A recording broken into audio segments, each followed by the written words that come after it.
वहीं बिहार विधानसभा का मानसून सत्र आज से शुरू होने जा रहा है। 21 से 25 जुलाई तक मानसून सत्र चलेगा। बिहार विधानसभा चुनाव से पहले आखिरी सत्र है ये और सदन में कई मुद्दों पर हंगामे के आज पूरे आसार नजर आ रहे हैं। इसी के साथ यहाँ पर कानून व्यवस्था के मुद्दे पर भी विपक्ष हमलावर रहने वाला है। तमाम ऐसे मुद्दे हैं और इन तमाम मुद्दों को लेकर आज यहाँ पर विपक्ष हमलावर रहेगा। सबसे ज्यादा अगर बात की जाए तो बिहार में जो अचानक से एक के बाद एक यहाँ पर हत्याकांड सामने आए हैं, उसके बाद से यहाँ तमाम सवाल उठने लगे हैं सरकार पर भी, व्यवस्थाओं पर भी, कानून पर भी, जिसके बाद आज हंगामे तो लाजमी है होने। ऐसे में देखना ये होगा कि कौन कौन से ऐसे मुद्दे होंगे जो विपक्षी दल जो हैं प्रमुखता के साथ यहाँ पर उठाते नजर आएंगे।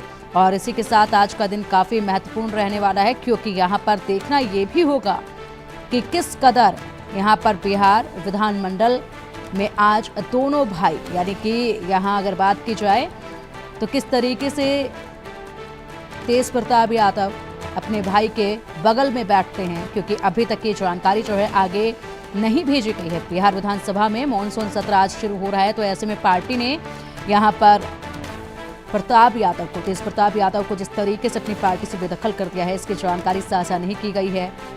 विधानसभा अध्यक्ष को इसकी जानकारी नहीं दी गई है, इसीलिए यहाँ पर तेजस्वी यादव और तेज प्रताप यादव की दोनों की ही जो सीटें हैं वो अगल बगल में ही रहने वाली हैं।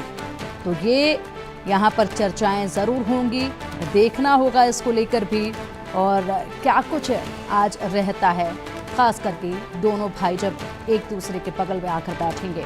अधिक जानकारी के लिए हमारे सहयोगी रितेश मिश्रा का रुख करेंगे।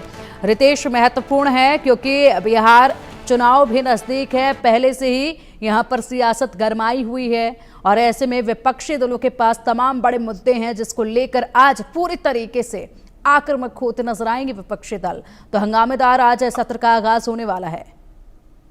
बिल्कुल, देखिए कि ये जो सत्र है बेहद खास है। भले 5 दिन का ये मानसून छोटा सा सत्र है ये, लेकिन इन 5 दिनों में हंगामे के पूरे आसार हैं, क्योंकि ये अंतिम सत्र होने वाला है इन 5 सालों का। तो आप देख लीजिए, इलेक्शन कमीशन के मुद्दे से लेकर लॉ एंड ऑर्डर जिस तरीके से बिहार में चरमराई हुई है और तमाम जो राजनीतिक मुद्दे हैं उसको लेकर पहले दिन से ही सत्र के हंगामेदार होने के पूरे आसार हैं।